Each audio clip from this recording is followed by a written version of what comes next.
Welcome back to Tucson Now. Guys, the District 7 special election happening July 15th. There are 10 candidates. We want to make sure you know exactly where all of them stand, who they are, give some background, and that's exactly what this show is about. So, we're kicking it off this morning. You can see I have a special guest with me, Daniel Butierez, Sr. Thank you so much for joining us. Well, thank you for having me. Absolutely. I know that it's important, right, to sit down, to be able to know the candidates ahead of the special election. So we know, obviously, that you also participated in the general election, right? Yes. So let's start off for people that do know your background, know where you stand. Maybe they did their research for the general election. Has anything changed coming into the special election with the way you want to make Tucson and Southern Arizona in general better?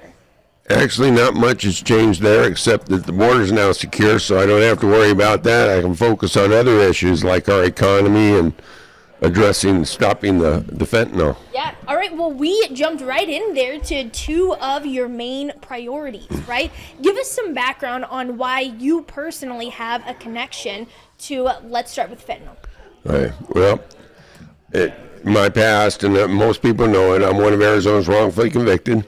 I did a total of 9.5 years altogether, but when I first got out, in my early release, I did like 4 years, 3 months. I got out, and my children were gone. The mother of my children were gone. Everything I owned was gone. And I was in a state of depression, started running with the guys I'd met in prison. They introduced me to crystal meth, crack cocaine. I became homeless, and I was homeless for 2.5 years, and then I eventually got violated, put back in prison where I finished up my sentence, and at which time I gave my life over to Christ. At that moment, I was blessed. I mean, I never fell again from that moment. I just continued to climb by the grace of God. And I went to a work camp there, and I worked. I got my self-esteem back. I came out and went to work for a company. I worked there for 10 years. I left it, started my own company. Then the state wound up admitting that I didn't have a conviction in the first place.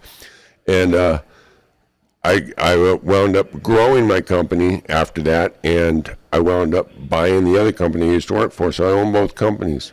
Now, I was driving around, and I'm thinking, why would God do this to me? I mean, why would he put me through such a hard path and a walk through life when I'm looking around the city, which is just falling apart, the crime, the homelessness, the drug addicts, all these people, when it just all of a sudden hit me? Because I'm the guy that can fix this. I am probably one of the only people that can fix this. Because you feel like you have a unique perspective, not only from some, the unhoused perspective, but also as a business owner, right? And you do have a phenomenal story, one that we have gotten to hear many times, right, publicly. So how do you ball all of that up, all of your experiences, all of your thoughts, your want to do better, to see better, to turn around and help the next man up now that you have found a way up yourself? What does that look like as a U.S. representative? Well, for starters, we need to the tax plan that Trump implemented in 2017. Okay, that the great big or beautiful big deal, whatever he calls it. It's continued it. That was an awesome thing. And it was that right there that when Trump did that I was able to leave a company that I was working for, because I had worked for someone my whole life, and start my own company, because it gave me the courage to do that. And those kind of things that Trump is working on, I'd like to help Trump work on, because I think more people need an opportunity to step out and grow. And that's what it gave me the opportunity to do, was grow. And people need that. And because of my past, I'm the only one with the experience to do those things. Most people, they're going to come at it, and some of these other politicians that are career politicians, they have no experience in any of these things. I mean, they really aren't even qualified to do the job that they're wanting to do. Some of them have been in positions where they could have addressed all these issues, and they only became worse under them. So they don't necessarily have a real good track record, and not really someone we should give a better option, a raise to. Yeah. So as we're looking at the history behind the District 7 congressional seat, it is historically very Democratic. Do you think now is the time that people can reach across the aisle? Do you think now is the time that a Republican can come into that seat? And if so, why do you think it's now? Well, approximately 20,000 Democrats voted on me last time, and my base has only grown. Yes, I believe now's the time, and I'll tell you why isn't the time.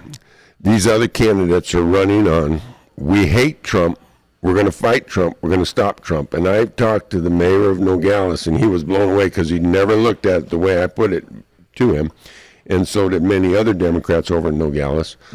I said, why these candidates are running on they hate Trump, they're going to fight Trump, they're going to stop Trump, what are they going to do for Arizona for the next 3 years? And realization hit them, nothing. They're not going to do nothing for Arizona because Trump's going to be there for 3 years, so they can fight him, which isn't going to help them get anything for us. So a better option is someone who will go in there and work with the administration to bring jobs and resources to Arizona to help Arizona grow, because I'm tired of living in the poorest district in Arizona. It's time for CD7 to thrive, and I'm the choice to do that. The other thing is, there's another election next year. If I don't do or start working on what I said I would do, then fire me next year and bring someone else in. But give change a chance. I know that you launched your campaign for this special election just about a month ago. It's being called a large grassroots effort and response. You saw supporters come together. Who do you think you represent coming into this special election? I actually want to represent everybody. I'm representing CD7. I'm probably the only candidate running on both sides that is running on representing everybody. I plan to represent the Democrats, the Independents, the Republicans, everybody, because I'm not running to represent one specific party. I'm running to represent all of CD7 to make all of us healthier and wealthier. Healthier and wealthier. I like the rhyme there. So I know, looking ahead, right? We've talked we've talked a few times here about specific points of interest that you want to address. Say we're looking ahead. Say you win the seat, you are the representative. What is your day one objective? Are you putting pen to paper? Are you writing bills? Are you going and co-authoring something? What is number one, day one? I'm the representative. Let's do this. What are we looking at? On day one is to go in Washington, start talking with the representatives to get some jobs here. There's a couple things we need to do. One, in Douglas, the ranchers are having real major issues with the wolves. Okay, they're killing their cattle. I know Trump's working on something right now to address that, but it's a big problem there. Nogales needs some jobs for their youth, and Douglas needs the port of entry opened up, and we are going to need housing there because it's not set up and designed to get people in there. I've been working with, speaking with a home builder. He builds steel homes. The metal comes from Nogales, from Mexico. It's better steel and it's cheaper steel than what we can get here in the U.S. So we need to work on trades between Mexico and the U.S., and most people probably don't realize this. But last year, I believe we did $40 billion in business between Mexico and the United States. So this is something that the average person doesn't realize going on, but it's something I've been out talking to and meeting with people, and I've been campaigning all across southern Arizona. The other Democrats are starting to do it right now. They haven't ever done it, but they're doing it now. The ones that I'll be primarying, neither one of them have done it, so they haven't gone to make anyone. So I don't see them as serious candidates, but that's what I've been doing. I've been out meeting everybody, talking to everybody, and winning people over. So boots on the ground, quite literally, I believe you're wearing boots right now. All right, Daniel, last question here before we go. What do you want to leave people with? A sentence or two here for Tucson Now audiences to stick in their back of their mind come July 15th. Yeah. Well, remember, when we get to the general, because I'm not worried about the primary. When we get the general, I want everybody to look around their city and know that whoever it is going to be running against me was once in a position to address the issues that are in our city. They were actually had their positions gave them an opportunity to fix these things and see what they offered you. The homeless that are all around you grew under some of these individuals. So there you have it. Once again, Daniel Butierez, senior CD7 candidate. Thanks for joining us here this morning. From there, guys, we are going to go ahead and take a short break. We'll get right back to news coverage here when we return. Stay tuned. You're watching Tucson Now.